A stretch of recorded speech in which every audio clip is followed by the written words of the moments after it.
Who's better, Michael Van Gerwen, prime Michael Van Gerwen, or prime Phil Taylor? That's a question from me. Mike Smith. Scoring, Van Gerwen, but overall finishing, like, you could never leave Phil a 1-6 something he'd gone. So I think overall I said Phil, but it's two different eras, I guess. I know Phil was around when Michael come through, but the way Michael's took darts at the minute now at like 100 and stupid off averages, I just think it's a totally different thing. It's like saying some people still believe Bristow was the greatest ever, and you'd never find another Bristow, and you say you'd never find another Taylor. You're never going to find another Van Gerwen, I guess, as well. Yeah, but I think those like questions like that. There's loads of questions. Like, for example, in basketball, MJ versus LeBron, who's the GOAT, and Kobe, and all of those things. LeBron. Everybody's but everybody's got their time though. So I think that obviously everybody wants to know who's the greatest of all time. You'll never find the greatest of all time because the game's always evolving. I think Phil is. No one's going to beat Phil's record, so I think Phil will go down as the greatest of all time. The thing was, we speak about this every week. The guy that won the gold medal in 1930, comparing him to Usain Bolt, he was like a second and a half slower.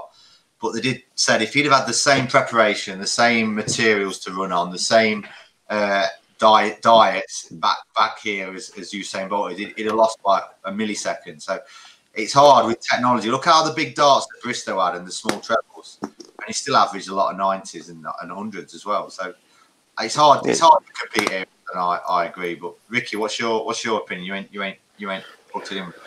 It's weird, yeah. I think Taylor had the fear factor a bit more. I think, me personally, I want to play Van Gerwen. I don't know why. I'm just weird like that. I think if I do beat him, yeah. But Taylor scared opponents. Like, Van Gerwen's brilliant, don't get me wrong, but I think Taylor used to scare him off the ball as well. And I think Van Gerwen's got more banter about him. Oh, yeah, Van Gerwen's quite funny, isn't he? To compare both is mental, yes. There's no right answer, personally. I think, like you were saying about Phil Taylor and his presence, though, you feel that you can actually when you know that it's Phil Taylor. If you play anybody else now, and because how Van Gerwen obviously pushed the game forward even beyond what Phil done, it's. I mean, that fear factor. MVG makes you want to play, but Phil Taylor, you kind of like almost weary of. Like when Michael said you lead him on a 160 checkout or whatever, then you know that there's a chance that you're not going to come back. Same with MVG, but you just got more fear basically for Phil Taylor.